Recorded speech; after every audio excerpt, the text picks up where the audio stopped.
Senior صحافی اور تجزیہ کار نصرت جاوید کے مطابق بدھ کی رات نیند کے آگے ڈھیر ہونے سے قبل میں نے اس کالم کے لیے کوئی اور موضوع سوچا تھا۔ جمعرات کی صبح قلم اٹھانے سے پہلے گھر آئے اخبارات کے پلندے پر نگاہ ڈالی تو ایک سوال نے گمراہ کر دیا۔ میرا خیال تھا غالباً اتوار کے روز قومی اسمبلی کی تحریک انصاف کے چند رہنماؤں کو سنائی سزاؤں کی وجہ سے خالی ہوئی نشستوں پر انتخاب ہونا ہے۔ جو انتخاب متوقع ہیں ان میں سے پنجاب اور خیبر پختونخوا کی کم از کم 4 نشستوں پر ہوئے انتخاب کے نتائج اہم سیاسی پیغامات کے حامل ہو سکتے ہیں۔ فقط لاہور ہی میں میاں اظہر مرحوم کی رحلت کی وجہ سے ہونے والا ضمنی انتخاب صحافتی توجہ کا تقاضا کرتا ہے۔ کسی بھی اردو یا انگریزی اخبار میں تاہم اب تک کوئی ایسا تفصیلی مضمون دیکھنے کو نہیں ملا جو آگاہ کرے کہ میرے آبائی شہر کے ایک اہم حلقے میں آرائی برادری کے ستون تصور ہوتے میاں اظہر صاحب کی وفات کے بعد ان کے حلقے کے لوگوں میں کیا جذبات پائے جا رہے ہیں۔ لاہور شہر کے تقریباً قلب میں واقع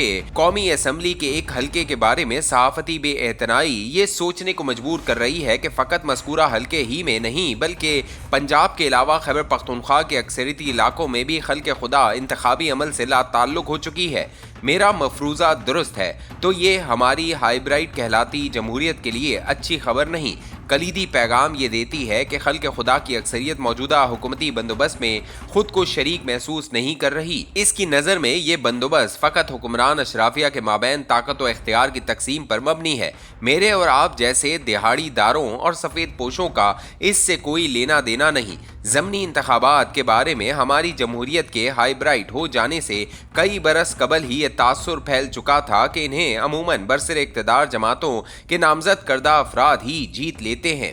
یہ تاثر عملی زندگی میں اکثر درست بھی ثابت ہوا۔ چند ضمنی انتخابات اس کے باوجود ایسے بھی ہوئے جو ہماری سیاسی تاریخ میں سنگ میل ثابت ہوئے۔ 1970 کی دہائی کا آغاز ہوتے ہی جب سقوط ڈاکا کے بعد ذوالفقار علی بھٹو نے اقتدار سنبھالا تو ان کے خلاف اپوزیشن تتر بتر تھی۔ ان کی اپنی ہی جماعت سے تاریخی اکثریت کے ساتھ فیصل آباد سے قومی اسمبلی کے لیے منتخب ہوئے مختار رانا مگر انقلابی ہو گئے۔ انہیں گرفتاری کے بعد قومی اسمبلی کی رکنیت کے لیے نااہل کر دیا گیا تو خالی ہوئی نشست پر ضمنی انتخاب ہوا۔ اپوزیشن کی بکھری جماعتوں نے یکسو ہو کر ان کی بہن کو اس نشست کے لیے بطور امیدوار کھڑا کر دیا۔ انتخابی مہم میں اس کی بدولت جان پڑ گئی۔ پیپلز پارٹی کو یہ نشست جیتنے کے لیے دن رات ایک کرنا پڑے۔ لاہور میں ایک ضمنی انتخاب ذوالفقار علی بھٹو ہی کی حکومت کے دوران پنجاب اسمبلی کی خالی ہوئی نشست پر بھی ہوا تھا۔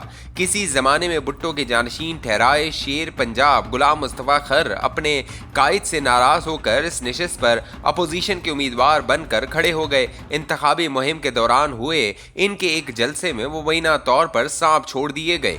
ان میں سے ایک سانپ کا سر مصطفیٰ خر نے اسٹیج پر کھڑے ہو کر اپنے ہاتھوں میں دبوچتے ہوئے ذوالفقار علی بھٹو کو تنبیہ پیغام دیا۔ اس پیغام کی حدت اتنی شدید تھی کہ بطور وزیر اعظم بھٹو صاحب کو اس کا اثر زائل کرنے کے لیے قوم سے براہ راست خطاب کرنا پڑا۔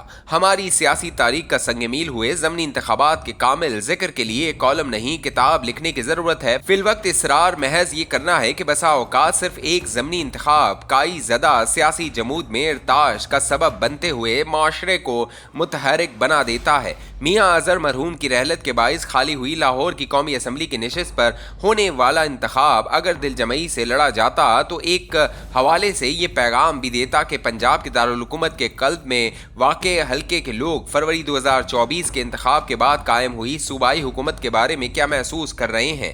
مذکورہ انتخاب کو ریفرینڈم کی صورت دینا اصولی طور پر تحریک انصاف کی ذمہ داری تھی۔ وہ اپوزیشن کی سب سے بڑی اور مقبول جماعت ہونے کے باوجود اس انتخاب میں خاطر خواہ دلچسپی لیتی نظر نہیں آ رہی۔ عاشقان عمران کی تمام تر توانائی ان دنوں سوشل میڈیا پر ان بکاؤ صحافی اور اینکر خواتین و حضرات کی ملازمت میں مصروف ہے جو ان کی دانش میں برطانوی جریدے میں چھپی جاتو ٹونے والی کہانی کو دہراتے ہوئے ان کے قائد کی باپردہ گھریلو خاتون کی کردار کشی میں مصروف ہیں۔ انہیں یہ گلہ بھی ہے کہ بانی تحریک انصاف کی بہنوں کے ساتھ اڈیالہ جیل کے باہر پولیس کی جانب سے اپنایا رویہ بھی نام نہاد آزاد اور اصول پسند صحافیوں کی توجہ حاصل نہیں کر پایا۔ سوشل میڈیا پر لعنت ملامت زمین پر سیاسی حرکیات کا متبادل ہو نہیں سکتی۔ تحریک انصاف کی قیادت اگر میاں اظہر مرحوم کی رحلت کی وجہ سے خالی ہوئی حلقے میں انتخابی مہم کے لیے متحرک ہو جاتی،